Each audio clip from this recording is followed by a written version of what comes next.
Conflict is an inevitable part of any community, including the church.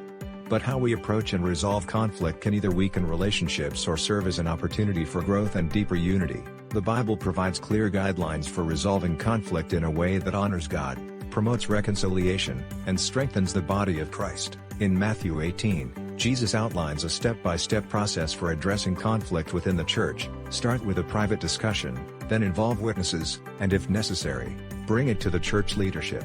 The Apostle Paul encourages us to approach conflict with humility, gentleness, and patience, bearing with one another in love, as described in Ephesians 4:2-3, and in James 1:19. We're reminded to be quick to listen, slow to speak, and slow to become angry, a vital principle for constructive conflict resolution.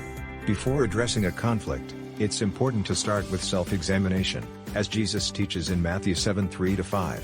Pray for wisdom, and ensure your motives are pure. The goal should be reconciliation, not victory.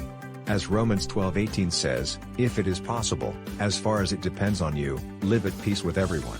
By following these biblical principles, we can navigate conflicts in a way that honors God, promotes unity, and strengthens the church.